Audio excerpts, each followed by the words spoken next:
कलयुग is the age of quarrel and hypocrisy. Hypocrisy का मतलब पता है आपको क्या होता है? What do you mean by hypocrisy? Hypocrite सुना है आप में से किसी ने कभी ये शब्द हिपोक्रेट? इसरो इसका जी, मतलब क्या होता मतलब याद था, अभी याद नहीं है। है? अच्छा, आवाज नहीं आई मेरे को। सर जी स्टूपिडिटी। स्टूपिडिटी, अच्छा ओके। और कोई कुछ ट्राई करना चाहेगा? हिपोक्रेटिस, हिपोक्रेट क्या होता है? चलो मैं आपको इसके पीछे एक कहानी बताता हूँ कैसे ये वर्ड आया। तो एक व्यक्ति था, ग्रीक ग्रीक फिलोसोफर था, इसका नाम था हिपोक्रेटिस। आपने शायद उसके बारे में सुना होगा। उसका नाम स्पेलिंग था HIPPOCRATES, हिपोक्रेटिस व्यक्ति था। He was the student of Plato. आप लोगों ने प्लूटो सुना होगा तो शायद प्लेटो भी सुना होगा। PLATO। Plato was the disciple of Socrates. तो हिपोक्रेटिस थोड़ा डिफिकल्ट हो जाएगा, but Hippocrates was a student of Plato. और उसने क्या किया, इनिशियली जो जो उसके टीचर प्लेटो ने जो सब बताया ना, वो सब उसने बताया कि ये जो प्लेटो बता रहे हैं सब गलत है, एक्चुअल में ऐसा कुछ नहीं है। और उसने रिसर्च करके इसको प्रूफ किया कि ये जो प्लेटो बोल रहे हैं totally wrong, what I am saying is correct. But उसके कुछ समय बाद क्या हुआ ना, उसको समझ आया कि उसकी गलती है और एक्चुअल में ऐसा नहीं है, प्लेटो सही है। तो कुछ समय बाद उसने फिर अपना स्टेटमेंट रिवर्स कर दिया और बोला कि जो प्लेटो बोल रहा था एक्चुअल में वो सही था, और जो मैं बोल रहा हूँ मतलब जो प्लेटो बोल रहा था वो सही था, और उसने उसको वेरीफाई किया। उसी के बेसिस पे इंग्लिश डिक्शनरी में ये वर्ड आया, हिपोक्रेट। तो अभी कोई बता सकता है हिपोक्रेट का क्या मतलब हुआ? मैं बताऊं प्रभु जी? हाँ बताओ। नौटंकी या पाखंड। पाखंड। मैंने आपको कहानी बताई, कहानी से रिलेट करके बताइए क्या मतलब हुआ इसका।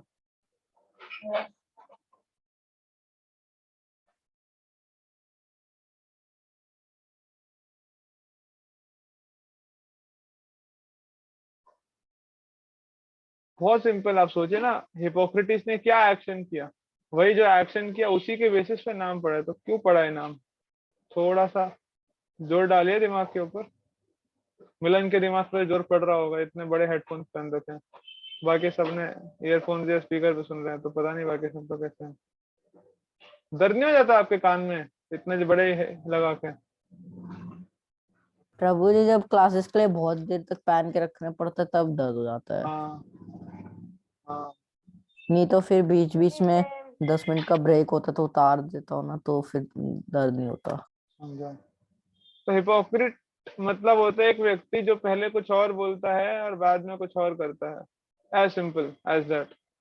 जो है कि अपनी बात से पलट जाएगा, बोलेगा कुछ और रिवर्स फिलोसफी। करेगा कुछ और। रिवर्स फिलोसफी कहना है कि नहीं, बट ऐसा व्यक्ति जो प्रिटेंड करता है कि उसके अंदर कुछ है बट एक्चुअल में है नहीं, वैसे उस सेंस में उसने सिर्फ दिखाया कि मेरे पास है ऐसे, बट तो था नहीं, तो ऐसे करके नाम पड़ा हिपोक्रेट। तो कलयुग, हाँ तो Kalyug is the age of quarrel and hypocrisy का मतलब कलयुग के अंदर सारे व्यक्ति ऐसे हैं, और सारे व्यक्ति में हम भी आते हैं ना, या नहीं? हाँ, यस प्रभु जी। तो हम सब लोग अंदर से क्या है और बाहर से क्या है हमको पता है अच्छी तरह से। हम कितने अच्छा स्टूडेंट्स हैं, कितने अच्छे डॉटर, कितने अच्छे सन हैं, और कितना अच्छा हम दिखाते हैं, तो ये सबको पता है। हाँ, और ऑफ कोर्स जो सीक्रेट्स है उसको सब दबा के रखना चाहते हैं।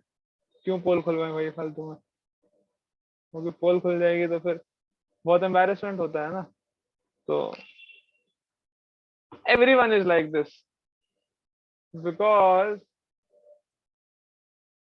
Everyone is like this, therefore मतलब अब कुछ लोग ज्यादा मात्रा में है, कुछ लोग कम मात्रा में है, तो ऐसे करके रहता है।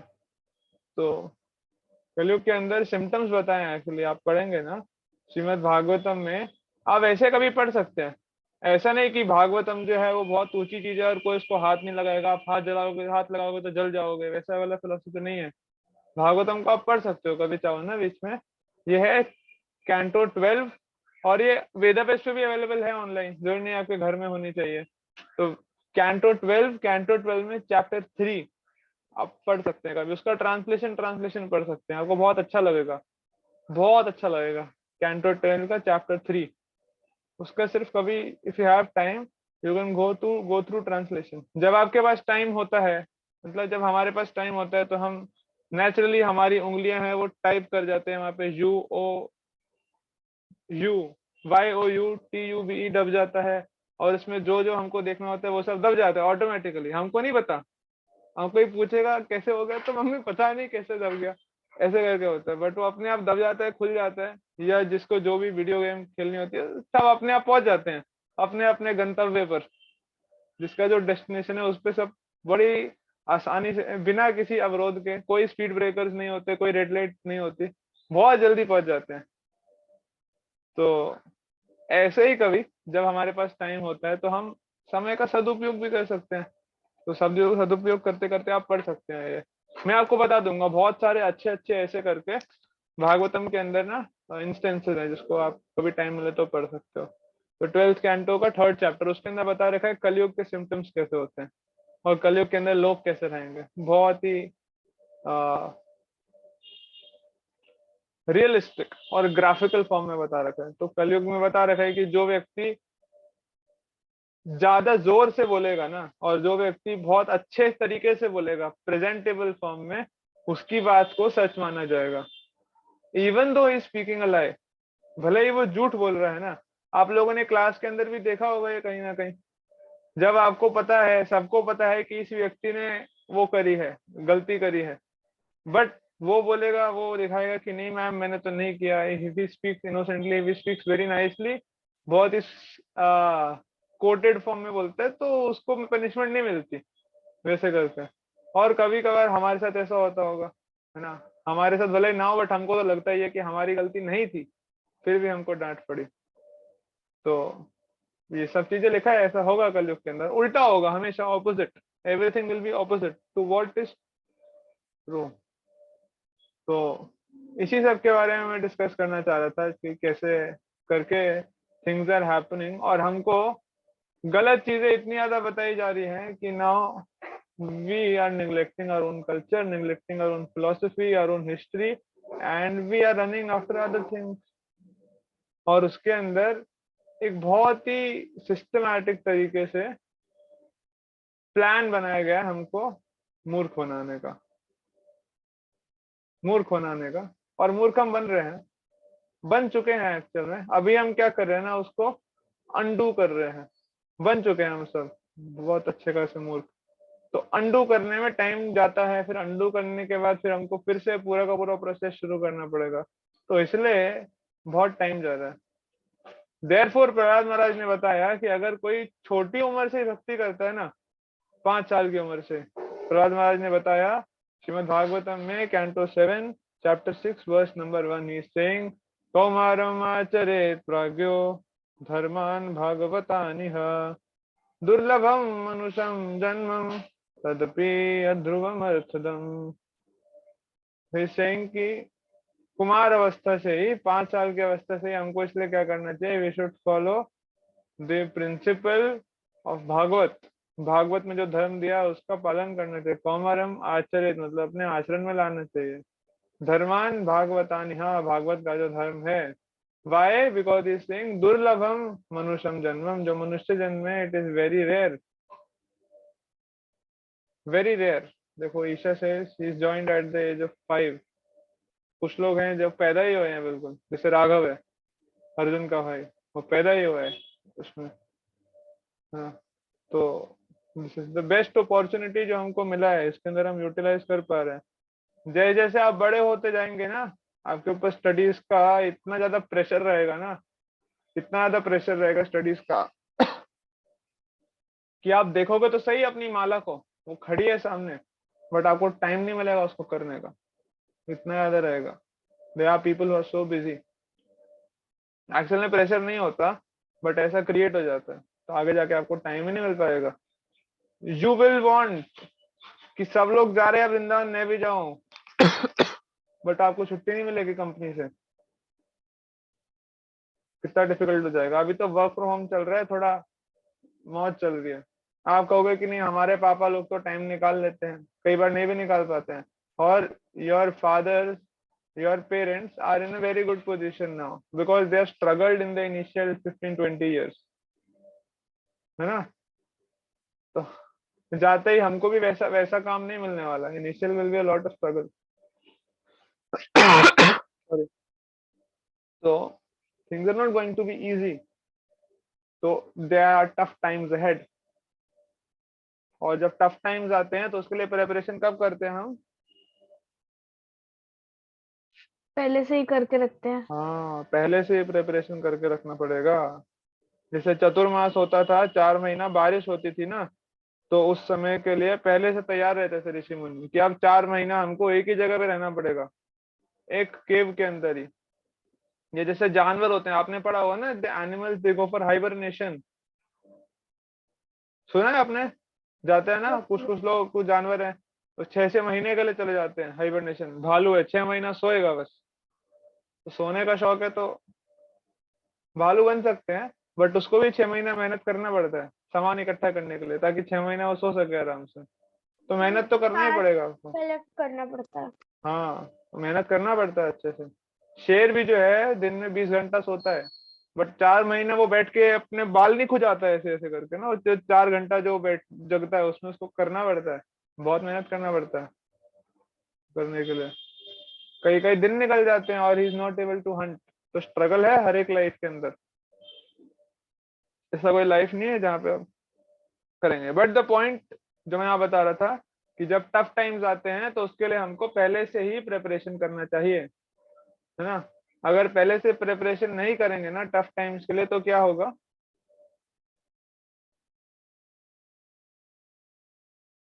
तो फिर अननेसेसरी पैनिक होगा, फ्रस्ट्रेशन आएगा, लगेगा यार इतना सारा सिलेबस है, ये चैप्टर भी है, ये भी है, इतने सारे क्वेश्चन पेपर दे दिए करने का, वो सब चीज बड़ा डिफिकल्ट होगा। बट अगर आप ऑलरेडी तैयारी कर चुके हो तो आपको रिवीजन करना है, और रिवीजन करना है आपको, क्वेश्चन पेपर वो करना है, प्रैक्टिस करना है, इनफ। बहुत आसानी से आपका निकल जाएगा मक्खन की तरह। अदरवाइज हमेशा टेंशन में रहेगा, रात को नींद आएगी, फिर नींद आएगी तो सुबह उठने की टेंशन, सुबह उठते उठते लेट हो गया तो और टेंशन, अरे मिस हो गया। खाना खाते खाते आप किताबें पढ़ रहे हो, चलते चलते किताबें पढ़ रहे हो, गाड़ी में जाते जाते किताबें पढ़ रहे हो, फिर खड़े हो बाहर और टीचर ने घंटी बजा दी, ओहो घंटी बज गई, ये वाला चैप्टर तो रह गया पढ़ना, ये वाला कंसेप्ट रह गया। करते हैं सब लोग ऐसे। हाँ, अभी आपने नहीं देखा तो आगे जाके होगा ऐसे। वही लोग हैं जो नॉट प्रिपेयर्ड, उनके साथ ये प्रॉब्लम होता है। तो हम यहाँ पे जो डिस्कशन कर रहे हैं, वील वॉच अ वीडियो। हो सकता है आप में से कुछ लोगों ने वीडियो देखा हो। This is a video by Shiksharthakam about the wrong history that is being taught to us. So let us watch, और फिर हम अपना अपना अंडरस्टैंडिंग शेयर करेंगे, फिर खत्म करेंगे उसको। ये कि राम जी ऐसी थे, सीता मैया कैसी छोटी थी, मतलब ऐसे राम जी का कैरेक्टर। यस, यही वीडियो। सिस्टम एनसीईआरटी बुक्स के ऊपर पेरेंट्स जो है सभी बच्चों को बहुत मेहनत करके बच्चों को स्कूलों में दाखिला करवाते हैं ताकि वो अपने इंडियन हिस्ट्री के बारे में जान सके, अपने कल्चर के बारे में जान सके। बट क्या कभी पेरेंट्स क्रॉस चेक करते हैं कि यार जो जिस उम्मीद से हम उन्हें भेज रहे हैं क्या सही पढ़ाया जा रहा होगा, सही मिल रही होगी? बिकॉज आज जो चीजें हम दिखाने वाले हैं वो आपको सोचने पे मजबूर कर देंगी कि क्या एनसीईआरटी की बुक्स में कंप्लीट फेथ किया जा सकता है, या हमें ऑन गार्ड रहना पड़ेगा, हमेशा चेक करते रहने के लिए कि कुछ गलत इंफॉर्मेशन तो नहीं आ रहा। तो चलिए आपको कुछ चीजें दिखाते हैं। तो आपके सामने बाल रामायण चैप्टर है हिंदी की बुक का, 6ठी क्लास का। उसमें देखिए क्या क्वेश्चन जो है पूछा जा रहा है। सीता बिना बात के राक्षसों के वध के पक्ष में नहीं थी, जबकि राम राक्षसों के विनाश को ठीक समझते थे। तुम किससे सहमत हो, राम या सीता? कारण बताते हुए उत्तर दो। देखा कितने सटल तरीके से इसमें एक उंगली उठाई गई है भगवान के कैरेक्टर पे कि राम जी बिना बात के राक्षसों को मारा करते थे, मतलब ऐसे ही वो मार देते थे। जब मन उठा उठे और काट दिए किसी को भी बेवजह। पर इसका आंसर और इंटरेस्टिंग है। आंसर देखिए क्या दे रहे हैं ये लोग। सीता राम राक्षसों के विनाश को ठीक समझते थे। तुम किससे सहमत हो, राम या सीता? देखिए यहाँ पे क्या बताया जा रहा है, यहाँ पे ये बता रहे हैं कि सीता कह रही थी कि सीता इज इनडायरेक्टली, बहुत अच्छा तरीका होता है बताने का। सीता इज सेइंग कि राक्षसों ने गलती नहीं किया था, और बिना बात के राक्षसों के बाद, मतलब राक्षस अगर कुछ हार्म पहुंचाते तो सीता कहती उनको मारो, बट बिकॉज राक्षस ने कुछ हार्म नहीं पहुंचाया था इसलिए सीता कह रही थी कि राक्षसों को नहीं मारना चाहिए। बट सीता ने तो ऐसा बोला नहीं कहीं पर, ना ही कहीं रामायण के अंदर ऐसा वर्णन है, बट उन्होंने ऐसा लिख दिया। अब बताइए, छोटा बच्चा जो है, छोटा बच्चा को इस सबके बारे में नॉलेज कहाँ से मिलता है? वो उठा के वाल्मीकि रामायण पढ़ता है, गीता प्रेस गोरखपुर से लेके आएगा, या उसके पापा मम्मी जैसे ही 6 साल का होगा तो बोलेंगे बेटा अब तो वाल्मीकि रामायण पढ़ने का टाइम हो गया आपके, तो उठाएंगे और बिठाएंगे। या फिर ऐसा भी नहीं है कि घरों के अंदर जो है अखंड रामायण पाठ चल रहा है और लोग बैठे हैं, या हर रोज फैमिली टाइम जो होता है, डिनर टाइम, उस समय बैठ के रामायण पढ़ते हैं बेटा हम सब। इतना डिवोशनल फैमिली तो आई गेस डिवोटीज का भी नहीं होता। अरे हमारी क्लास में भी यही बुक पढ़ाते हैं, तो मतलब उसमें से कुछ गलत सा दिया था, मतलब कुछ भी, मतलब नहीं, टीचर से पूछा था लेकिन असली रामायण में तो ऐसे नहीं था, उन्होंने बस मेरे को इग्नोर कर दिया और बोला पढ़ते रहो। हाँ, तो यहाँ पे चुप नहीं बैठना चाहिए था। देखो आपको प्रिंसिपल बताता हूँ, प्रिंसिपल क्या है? प्रिंसिपल है, if a person is supporting the wrong, he is, मतलब if a person is silent when wrong things are being done, he is supporting the wrong. मतलब अगर कुछ गलत हो रहा है और गलत होते समय आप लोग शांत बैठे हैं, हम लोग अगर शांत बैठे हैं, that means we are supporting जो गलत है उसको। जिन लोगों को नहीं पता उनकी तो गलती है नहीं, बट जिनको पता है और पता होने के बाद भी वो शांत बैठे हैं तो उनको अपराध लगता है। समझ रहे हैं अर्जुन प्रभु? उनको उसका ऑफेंस लगेगा। तो देयरफॉर बेस्ट ये है कि we should be prepared with answers, और दूसरा we should be vocal about it. समझ रहे हो माही? ये सबके बारे में बोलना चाहिए, we should speak about this things, वरना फायदा क्या हुआ पढ़ने का? ये सब चीजें मैं खाली फोकट बोल रहा हूँ ऐसे इतने समय से। तो सीता को ऐसे दिखा दिया, सीता ऐसे बोल रही है, और राम कहते हैं कि भाई राक्षस है तो राक्षस को मार देना चाहिए भले उनकी गलती हो या ना हो। तो राम, सीता के कैरेक्टर को बड़ा इनोसेंट दिखा दिया, राम को दिखा दिया इविल। अब जो बच्चे ने इसको पढ़ा है स्टार्टिंग से, वो यही मानेगा, इसी को ही मानेगा। और उसके बाद आगे जाके जब तक उसको वाल्मीकि रामायण नहीं पढ़ाया जाएगा, वाल्मीकि रामायण कहाँ से पढ़ेगा वो? आप में से किसी ने पढ़ी है अब तक? You have been grown in devotional families, most of you 14, 15, 16 years. How many of you have read Valmiki Ramayan और any authentic piece of Ramayan? कितने लोगों ने पढ़ा है? प्रभु जी मैंने तुलसीदास रामायण पढ़ी है पूरी रामचरितमानस? पूरी नहीं प्रभु जी, थोड़ी थोड़ी, जैसे पहले हम लोग पढ़ते थे और उसके थोड़ी साथ थोड़ी कुछ- पढ़ी है ना, वही बात है ना। तो बस एक सानिल है जिसने पढ़ी है, पढ़ी भी नहीं, सुनी है बस अमोघ लीला प्रभु की, और कुछ नहीं, है ना? तो आप समझ लीजिए कैसे मास लोगों को रामायण तो पढ़ा रहे हैं, बट रामायण के जो प्रोटेगनिस्ट हैं, जिनके नाम पे रामायण है, राम जी, उनके कैरेक्टर में एक लाल छन लगा दिया, दाग लगा दिया कि राम जी जो थे वो। और उसके बाद बच्चों को दिया जा रहा है चूज करने को, उनकी मोरालिटी पे सवाल उठाया जा रहा है कि आप चूज कीजिए कि सही कौन है गलत कौन है। वो क्या बोलेगा? राम जी गलत है, राम जी गलत। देखो ये मैं कल ही डिस्कस करा था एक डिवोटी से, एक्चुअल में ये बहुत ही अच्छा तरीका है, बहुत ही शार्प और बहुत ही ऐसा तरीका है जिससे सांप मर जाता है और लाठी नहीं टूटती। लोगों को एथिस्ट बनाना, एथिस्टिक, भगवान के अगेंस्ट लेके जाना, सबसे बड़े तरीका ये है। आप ये बताते हो कि जो स्क्रिप्चर्स हैं वो माइथोलॉजी है, आप ये बताते हो कि जो सनातन धर्म है, जो इंडियन कल्चर है, वैदिक कल्चर है, वो सब बेकार है, बोगस है। जब आपने ये बता दिया वैदिक कल्चर इज बोगस, सनातन धर्म जो है वो बकवास है, तो फिर सनातन धर्म, वैदिक कल्चर इंडिया से अल्टीमेटली वो बेस है, बट बात होती है भगवान की। जब आपने उसको ही झुठला दिया तो भगवान में कोई क्यों मानेगा? भगवान में नहीं मान रहे, they are becoming atheist, the whole propaganda. अरे मेरी क्लास में कारण बताते हुए उत्तर दो। क्या? मेरे फ्रेंड है, उसको पता नहीं कहाँ से उसने सुन लिया, लेकिन अब उसका रामायण में सबसे फेवरेट रावण है और उसको राम बहुत बोरिंग लगता है, उसको हाँ, रावण बहुत अच्छा लगता ये तो हम डिस्कस कर चुके हैं इतनी बार ऑलरेडी इसके बारे में। तो you should blast of your friend. वो फ्रेंड कहलाने के लायक नहीं है आपका, वो जो है, उसके साथ आपको करना चाहिए डिस्कशन।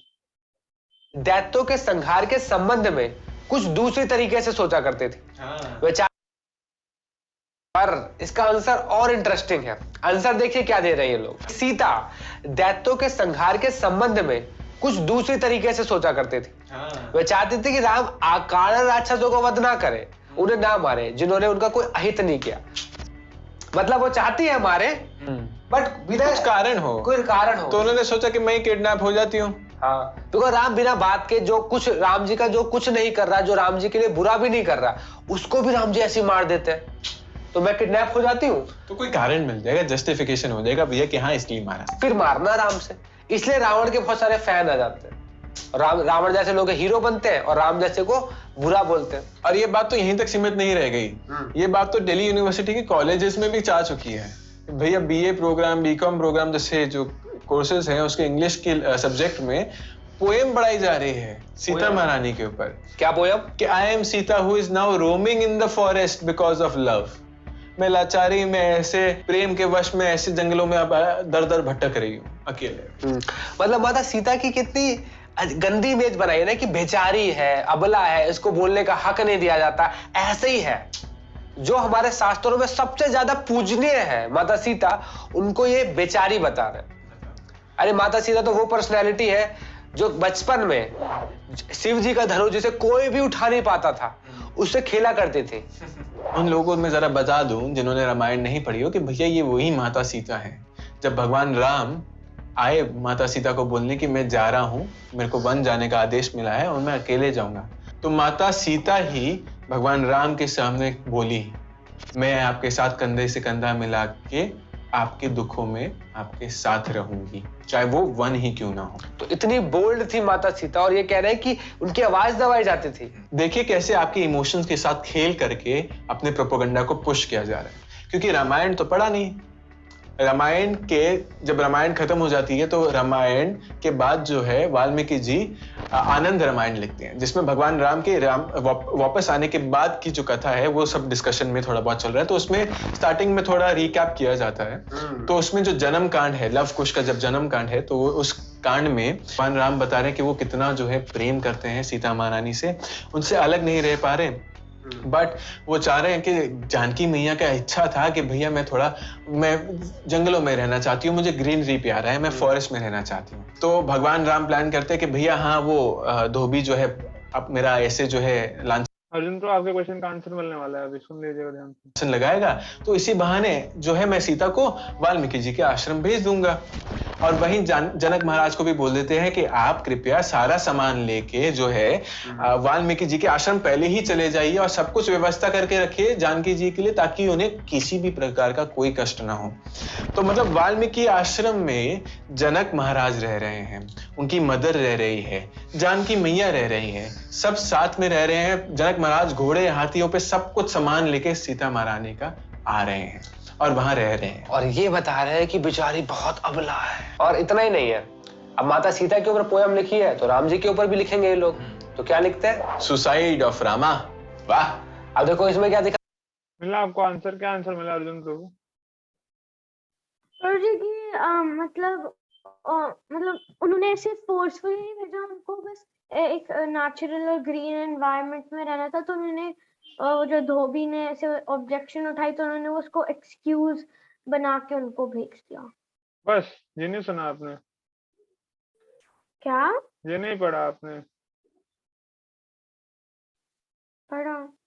अच्छा हाँ सॉरी, हाँ कि उन्होंने बाद में उनके लिए अरेंजमेंट भी बनाई थी सारी। हाँ, तो बैनिशमेंट का मतलब होता है, बैनिशमेंट यानी कि देश निकाला का मतलब क्या होता है?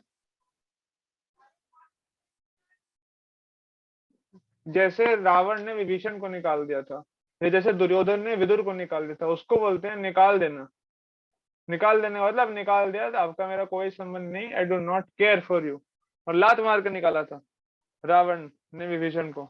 या दुर्योधन ने बहुत ही ज्यादा इंसल्ट करके विदुर को निकाला था। उसके बाद दुर्योधन ने पूछा नहीं था एक बार भी, ना उसको पता था कहाँ पर है, ना ही वो कुछ ध्यान रख रहे थे उसका, ना वो उनके जुरिस्डिक्शन में थे। बट राम जी ने ऐसा नहीं किया था सीता के साथ में, और सीता खुद ही गई थी, शी एक्सेप्टेड। राम जी तो डिलेमा में थे, but he did not speak up कि जाओ छोड़ के चले जाओ। Sita identified the problem through her own space and then she said कि मैं जाऊंगी। एंड उनका पहले से ये डिजायर था कि जो मेरे बेटे हैं जो होंगे, जो भी मेरे पुत्र पुत्री जो भी होंगे, they should grow up in a very devotional environment, और उनको स्टार्टिंग से ये डिवोशन मिले by living with the sages, तो इसीलिए वो सब करा। और साथ साथ उनका पूरा ध्यान भी रखा गया ना। और ऐसा नहीं कि जब उनको बैनिश कर दिया तो भगवान राम बड़े खुश हो गए, अरे वाह अब तो मेरा प्रॉब्लम है खत्म हो गया, अब वो शादियां कर रहे हैं और मजे में खा रहे हैं, ऐसा कुछ नहीं था। He accepted a life of renunciation. भगवान राम जमीन पे सोया करते थे, तो एक जी मैट बिछा डिलेमा के। क्या था? डिलेमा ये था कि ऐसे चल रहा है, ऐसी ऐसी बातें हो रही हैं प्रजा के अंदर, this is not good, I am the ideal king, what should I do, क्या करना चाहिए। सीता के बारे में ऐसी बातें हो रही हैं, बट उन्होंने ऐसा सोच नहीं लिया था कि सीता को निकाल दूंगा, ऐसा कुछ नहीं था। अच्छा, मुझे मतलब as a matter of duty, क्योंकि उनकी प्रजा नहीं चाहती। बिकॉज राम जी किंग थे ना। देखिए हर एक जो इनकारनेशन होता है ना, उसका एक ना एक प्राइमरी रोल होता है करने को। तो भगवान जब आए तो उनका प्राइमरी रोल था एज अ किंग। भगवान कृष्णा ने नहीं छोड़ दिया था वृंदावन वासी को, क्योंकि उनका काम आगे था ना, उनको जाके कंस को मारना था। कंस को मारने के बाद आगे जाके किंगडम एस्टेब्लिश करना था द्वारका में, तो वो नहीं छोड़ के आ गए थे वृंदावन वासी को। तो जो अपना ड्यूटी है वो तो करेंगे ना। भगवान जो जो काम करने आए हैं वो काम ही नहीं करेंगे, तो फिर हमें और भगवान में क्या फर्क रह गया। हम भी अटैच हो जाते हैं छोटी मोटी चीजों से, और उस चक्कर में हमारा जो पर्पस होता है पर्पस को मिस कर देते हैं। तो भगवान थोड़ी ऐसा करेंगे। जो वो काम करने आए हैं भैया, इतनी दूर से पृथ्वी पर आए हैं, इतना इतने इतने समय बाद आते हैं भगवान, है ना। एक मनवंतर में एक बार आ रहे हैं, और उसमें भी भगवान आके भूल गए अपना पर्पस क्या है। भगवान तो पर्पस अपना क्लियर करते करते हुए जा रहे हैं ना। क्या है भगवान पर्पस, क्या बताते हैं उनका पर्पस क्या है, किसी को पता है? यदा यदा हि धर्मस्य ग्लानिर्भवति हाँ, भारत पूरा सुनाइए। अभ्युत्थानमधर्मस्य तदात्मानं सृजाम्यहम्। आगे। परित्राणाय साधूनां विनाशाय च दुष्कृतां धर्म संस्था पुनरुत्थाय आगे पता नहीं मुझे। हाँ, धर्म संस्थापनार्थाय। जगन्नाथाय संभवामि युगे युगे। हाँ, तो भगवान युग आफ्टर युग क्यों आ रहे हैं? धर्म की स्थापना करने के लिए। और भगवान राम का जो वो था, इस युग के अंदर आने का वो था पर्पस था, त्रेता युग में वो क्या था? मर्यादा पुरुषोत्तम, to establish how is an ideal king like. एक राम राज्य की बात जो करते हैं सब इसलिए करते हैं ना, बिकॉज भगवान राम पे थे, अनफोकस्ड अनवेवर्ड, वो उसी के ऊपर उनका ध्यान था। आप कुछ भी काम नहीं कर पाओगे अगर अगर आप बाकी सब चीजों के पीछे रहोगे। तो भगवान राम को दिखाना था कि आइडियल किंगडम कैसे होता है। सोचो, इतना अच्छा किंगडम था कि वहां पे there was not a single person who was beggar. कोई व्यक्ति नहीं था जो बेगर था वहां पर। सोच रहे हो ऐसा किंगडम जहां पर there was not a single person who was a drunkard, who was unemployed. ऐसा कोई व्यक्ति नहीं था, गलत काम होते ही नहीं थे, हॉस्पिटल की जरूरत नहीं पड़ती थी लोगों को जाने की, पुलिस स्टेशन नहीं थे, कुछ कुछ तो होता है नहीं गलत। ऐसा किंगडम भगवान दिखाना चाहते हैं, ऐसा किंगडम पॉसिबल है। प्रिंसिपल्स दिए हैं। अगर आप वाल्मीकि रामायण को पढ़ेंगे ना, रामभद्रू जी लास्ट ईयर ने सीरीज लिया था पूरा रामनवमी के ऊपर, from the time reading from Valmiki Ramayan. तो इतने डीप प्रिंसिपल्स हैं उसके अंदर जो बता रखे हैं भगवान कैसे फंक्शन करते थे। तो वो प्रिंसिपल्स बताने के लिए आए थे भगवान। बाकी सब चीजें तो थी साथ साथ, वो सब करना ही था, but there is something which has to be put higher, otherwise नहीं हो पाएगा चीजें। देयरफॉर, और भगवान ने अरेंजमेंट किया था यहाँ पे, ये बता रहे हैं वाल्मीकि रामायण से कोट करके। सारा सामान लेके जो है वाल्मीकि जी के आश्रम पहले ही चले जाइए और सब कुछ व्यवस्था करके रखिए जानकी जी के लिए, ताकि उन्हें किसी भी प्रकार का कोई कष्ट ना हो। तो मतलब वाल्मीकि आश्रम में जनक महाराज रह रहे हैं, उनकी मदर रह रही है, जानकी मैया रह रही है, सब साथ में रह रहे हैं। जनक महाराज घोड़े हाथियों पे सब कुछ सामान लेके सीता महारानी का आ रहे हैं और वहां रह रहे हैं। और ये बता रहे हैं कि बेचारी बहुत अबला है। और इतना ही नहीं है, अब माता सीता के ऊपर पोयम लिखी है तो राम जी के ऊपर भी लिखेंगे ये लोग। तो क्या लिखते हैं? Suicide of Rama. वाह। अब देखो इसमें क्या दिखा रहे हैं कि राम जी ने सुसाइड कर ली पानी में डुबकी मार के। मतलब राम जी सुसाइड कर रहे हैं, माता सीता भटक रही है, बेचारी है। ये कैसे भगवान है हमारे? कोई भी व्यक्ति पढ़ेगा एनसीईआरटी की किताबें, उसको यही लगेगा कि यार सनातन धर्म ऐसी है, इसके भगवान बेचारे हैं, आत्महत्या कर लेते हैं, डिप्रेशन के शिकार है। तुम लोग तो ऐसे ही गाते रहते हो, कष्ट मिटे तन मन का। अरे तुम्हारे भगवान ही नहीं अपने मन का डिप्रेशन हटा पा रहे, तुम्हारा क्या ही हटाएंगे? ये तो इन्होंने हमारा प्राचीन इतिहास के साथ खिलवाड़ किया है, मैनिपुलेशन किया है। बट जो रीसेंट हिस्ट्री है ना, उसको भी नहीं छोड़ा। अरे तौबा, क्या बोलूं उसके बारे में। तो कुछ हजार साल पुरानी हिस्ट्री भी है, उसको भी या तो चेंज कर रहे हैं या रियलिटी को दबाया जा रहा है। 7th क्लास में आप हिस्ट्री का अगर जस्ट इंडेक्स खोल के देख लेंगे, दबा के जो पूरा लिखा गया है कि भैया 3rd चैप्टर है द दिल्ली सुल्तान, सुल्तानों के ऊपर क्या व्याख्यान की गई है। 4th में आता है मुगल एम्परर्स के बारे में। फिर आगे बता रहे कि हमारे लिए क्या बिल्डिंग सो कॉल्ड बनाई है इन लोगों ने, और उसमें थोड़ा बहुत सेक्युलरपन को बचाने के लिए 1-2 मंदिर का भी नाम दिया गया है। यार इतना ज्यादा इन्होंने मुगल क्या है, मतलब एम्परर तो और भी थे ना, मतलब हिंदू भी तो थे ना, राजा वाजा कभी तो बने होंगे, कुछ है इसके बारे में जिक्र? पूरे मराठा डायनेस्टी को सिर्फ 1 पेज में निपटा दिया। ये हमारा मराठा हिस्ट्री 1 पेज का, 1 चैप्टर नहीं, 1 पेज। और मुगल के ऊपर 10 चैप्टर में से कम 8 तो इनके ग्लोरिफिकेशन में छाप दिए उन्होंने। बचे कुछ जो रह गए उसमें थोड़ा हिंदू लोग भी तो है ना, सेकुलरिज्म को जिंदा करना है, उसको थोड़ी खत्म होने देना है। तो 12वीं क्लास में क्या पढ़ाया जा रहा है? देखिए 12वीं में बताया गया पेज नंबर 116 में, जब मोहम्मद गजनी आए थे, उन्होंने जब पंजाब रीजन को अपने अंडर में कर लिया था, तो वहां पे जो हमारे सिख कम्युनिटी है, जो हमारे सरदार जी लोग हैं, वो सब और मुगल्स बहुत प्रेम में आपस में रहते थे, मतलब भाईचारे के साथ। तो एक बात बताओ, जो हमारे सिख गुरु हुए उनको किसने मारा? अगर ध्यान नहीं देंगे तो क्या पता एनसीईआरटी में लिख दो हिंदुओं ने मारा हो। उनको मारने वाले तो मुगल्स थे। जो हम चांदनी चौक जाते हैं, वहां पे बहुत पुराना शीशगंज नाम से गुरुद्वारा है, वो क्यों बना? किसने उनका गुरु का शीश काटा? हिंदू ने या मुगलों ने? पर यहाँ पे दिखा रहे हैं कि बहुत प्यार से रहते थे सब लोग। और इसके बाद यही कहानी खत्म नहीं होती, वो ले चलते हैं आगे आपको 123 पेज पे। पेज नंबर में लिखा है कि भैया मुगल जो थे, कोई अगर वॉर के दौरान कोई मंदिर अगर टूट जाते थे तो भैया वो खुद पैसा लगा के मंदिरों को रिपेयर करते थे। आपको पता है ये जो इन्होंने बताया कि मुगल मंदिर बनवाते थे, तो इसके ऊपर आरटीआई फाइल की गई कि वह पूछा गया कि कोई एविडेंस है जहां पर ऐसा रिकॉर्ड हो आपके पास कि भैया उन्होंने खर्चा किया हो कुछ मंदिर बनाया कुछ, कैसे आप कैसे तो एनसीईआरटी का रिप्लाई आया। पता रिप्लाई क्या था? नहीं है, कोई एविडेंस नहीं, सॉरी, बस चैप्टर लिख दिया। मतलब कितनी बेशर्मी वाली बात है कि इतनी बड़ी बात लिख दी और कोई प्रूफ नहीं है, और वैसे डंके की चोट पे बोलते हो कि भगवान का अस्तित्व बताओ, हम नहीं मानते रामकृष्ण कौन है, एविडेंस दो। तो ये क्या है फिर? यहाँ पे भी तो, यहाँ पे जब आपसे पूछा गया आप एविडेंस दो, तो ऐसी छाप दिया, छप। तो अब हम आपको बताएंगे कि रियल हिस्ट्री थी क्या। दोस्तों, हम चाहते हैं कि आप एक बुक पढ़ें। इस बुक का नाम है क्राइम अगेंस्ट इंडिया। इसके ऑथर हैं स्टीफन नैप। तो स्टीफन नैप ने इसमें जितने भी इंडिया में अटैक हुए हैं, जितने भी रूलर्स द्वारा अटैक हुए हैं, उन सब के रिकॉर्ड्स जो हैं बाकायदा इसमें शो किए गए हैं, उनके एक्शंस, उनकी एक्टिविटीज को डिस्प्ले किया है।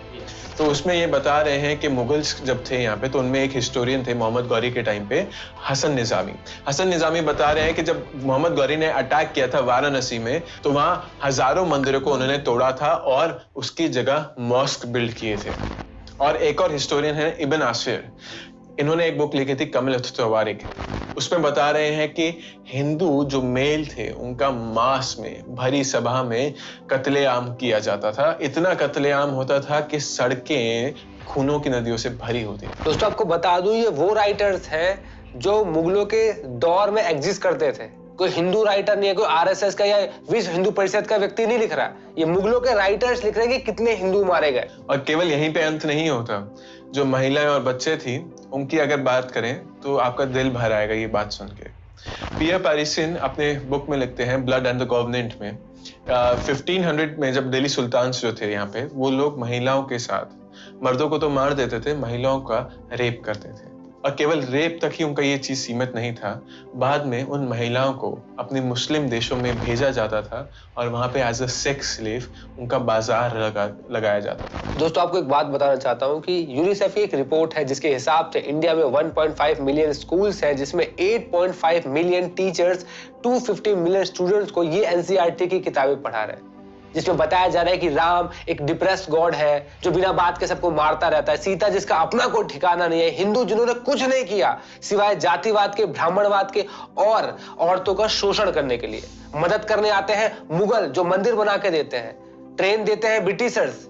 तो ये सब पढ़ने के बाद जब स्कूल से बाहर निकलता है, कॉलेज से बाहर निकलता है, तो उसके दिमाग में क्या रह जाता होगा अपने धर्म के प्रति, अपने कल्चर के प्रति? ये सारी चीज सिर्फ और सिर्फ एक और संकेत करती है कि 250 मिलियन से ज्यादा लोगों का मास कन्वर्जन हो रहा है बिना उनको पता चले, और उस चीज के लिए बल्कि आप पैसा दे रहे हैं। और ये एजुकेशन जो है इतना स्ट्रॉन्ग चीज है कि बचपन से जो एजुकेशन बच्चे को मिलता है वो उसका एक आउटलुक, उसके डिसीजन मेकिंग का एक फाउंडेशन बन जाता है, जिसके बेसिस पे वो अपना जीवन निर्वाह करता है।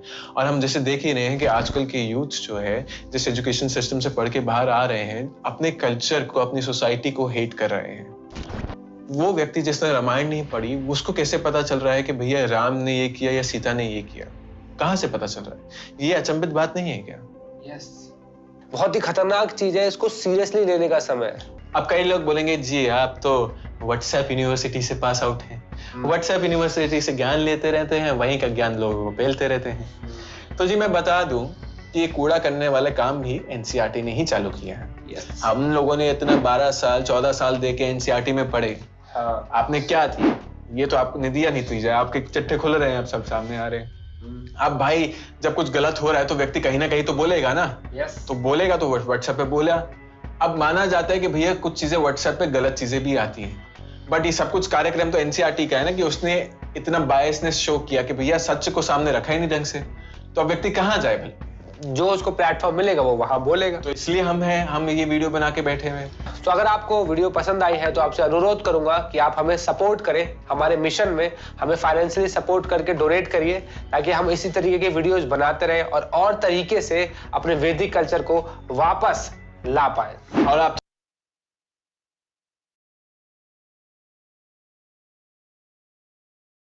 हरे कृष्णा। ठीक है, तो ऐसे बहुत सारे वीडियो ऐसे बना रहा है, just one attempt to show कि क्या क्या करके गलत चीजें बताई जा रही है। तो हम इन सब चीजों को जानेंगे, सीखेंगे। तो बिकॉज ये उसी टेक्स्ट बुक से पढ़ाया जा रहा है जो आप लोग स्कूल्स में पढ़ रहे हैं या आपने पढ़ी है या पढ़ेंगे। तो when it is the right time we can question it, और कलेक्टिवली हम सब लोग काम करेंगे। Maybe it will bring a small change, but that small change can be, जो हमको स्मॉल चेंज लग रहा है, that can save the life of a person. हो सकता है कल को जब ये क्लास के अंदर पढ़ाया जा रहा है और अगर आपने इसको क्वेश्चन किया ना, तो 2-3 डिवोटी का ही लाइफ चेंज हो जाए। 2-3 डिवोटी हैं, they come closer to Krishna, they can become devotees. तो हमको लगता होगा कोई बहुत बड़ी बात नहीं है, अगर मैं नहीं बोलूंगा तो कुछ फर्क नहीं पड़ेगा, क्या हो जाएगा मेरे बोलने से, और बहुत कुछ हो सकता है। That can be the start of devotional journey of a person. बहुत सारे लोग ऐसे ही आए हैं ISKCON के अंदर, they become closer to Krishna. So thank you very much for joining. Hare Krishna. कोई क्वेश्चन हरे है तो कृष्णा आप पूछ प्रभु जी। सकते हैं, otherwise we can end the class. हरे कृष्णा प्रभु जी। नहीं, ठीक है, तो हम end करते हैं। हरे कृष्णा प्रभु जी। हरे कृष्णा। हरे कृष्णा प्रभु जी।